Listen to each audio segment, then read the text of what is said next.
I'm going to do something to Joe Frazier that might be illegal. My lawyers told me to bring a bail bondsman to get me out of jail. They might put my tail in jail and get me out on bail after what I do to Joe Frazier. You could not ignore Muhammad Ali. He was very special in the boxing ring. In that 20 square foot canvas space, he captured not just a world title here and there, he captured the world.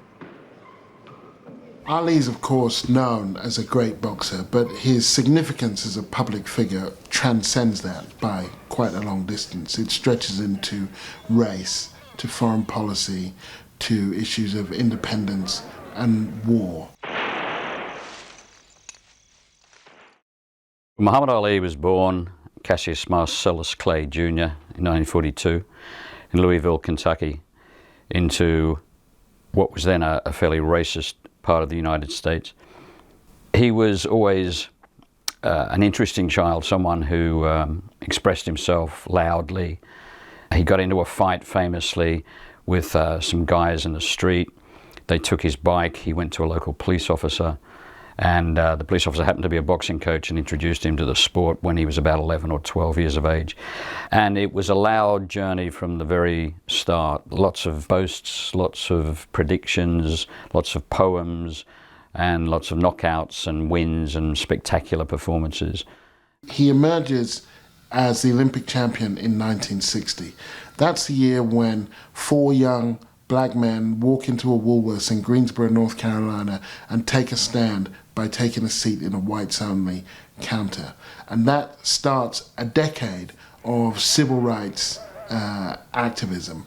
And then globally, at a time when large numbers of countries all around the world are shaking off the shackles of colonialism and seeking their independence, Ali really rides those two waves. This is a moment when Black America and the rest of the black and brown world are having the same conversation. How do we get the vote? How do we get equality?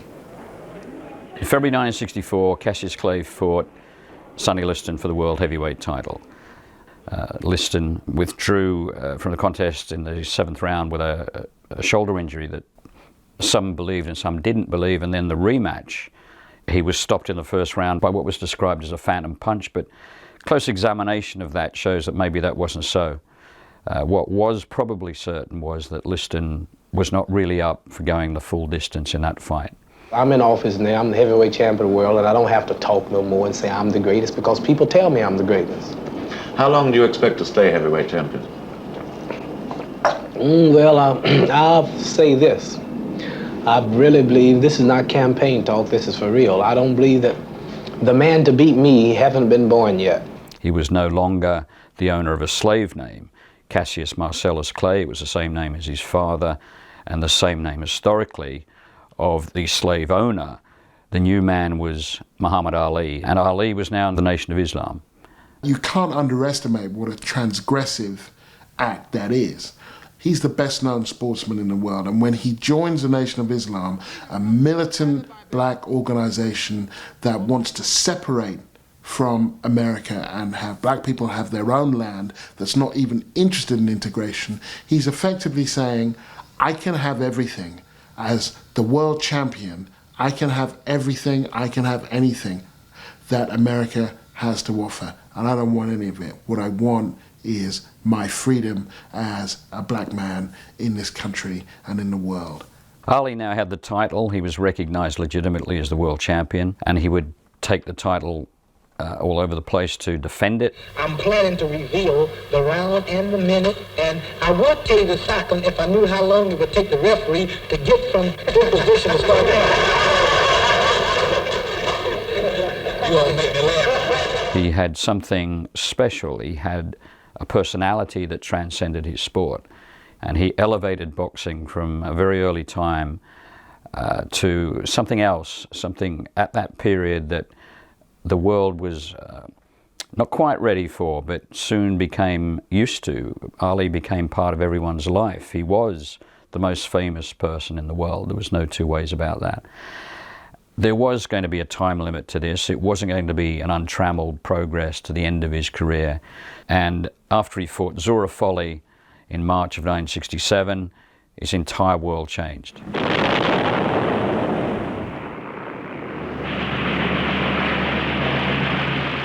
He refuses the draft. They strip him of his title. And that sends an incredible message around the world. You would have to imagine Michael Jordan or Tiger Woods identifying with the Iraqi resistance, or posing for photo shoots with Fidel Castro to understand the enormity of what Ali does there, which he says, not only do I not want anything you have, I'm actually against what you're doing right now. I don't like the direction that this country's going in. And he has an explicit racial identification against white supremacy. He says, no Viet Cong ever called me nigger. People of color around the world should resist white supremacy, imperialism, colonialism. This is in a period where African Americans have only just secured the vote. He gives up the one thing, not only that he can do, but that he can do brilliantly for his principles. He doesn't know how the Vietnam War is going to turn out. He doesn't know how American politics is going to unravel. He can't predict the Watergate scandal and Nixon and all of the ways in which Vietnam and those associated with it become an embarrassment to American foreign policy. He really gives up everything. He was away from the ring for quite a long time, 3.5 years, and when he came back, very few people thought that we'd get the same Ali we had beforehand. And the fact that we got a different version of Ali is testimony to the man's incredible ability to reinvent himself. He was still a great boxer, a great inventive thinker in the ring, but now he was just a little bit slower. And the man who was going to take advantage of that was Joe Frazier. I predict the fight wouldn't go the distance. Oh, won't I'll go the stop distance. him. Stop me. You. How soon? What round? Look, Don't let him obligate 1 you. to He got 10. you, You Peter. be He out got there. you, Peter. I want to bet you. You You be out there. It was an amazing fight. It lived up to the billing, the fight of the century. And Frazier knocked him down towards the end of the fight, and everyone was as shocked as Ali was. After that defeat, his first in his professional career, Ali entered into a period of uncertainty. He was now not exactly damaged goods, but he was not infallible. And yet still he would not be deterred, and he was determined to get back to the very top. Joe Frazier, meanwhile, had lost his title to another great icon of boxing, George Foreman. Who can't fight a lick, can't throw a left jab. It's a terrible. Don't believe it? Go get the films. I'll go show them to you now. When they fought in Kinshasa, the Rumble in the Jungle, in 1974, Ali ridiculed Foreman before the fight and then humiliated him during the fight, stopping him in the 8th round, and he was back. After he beat Foreman, Ali was headed for a remarkable fight. It was called the Thriller in Manila. This might shock and amaze you, but I will destroy Joe Frazier.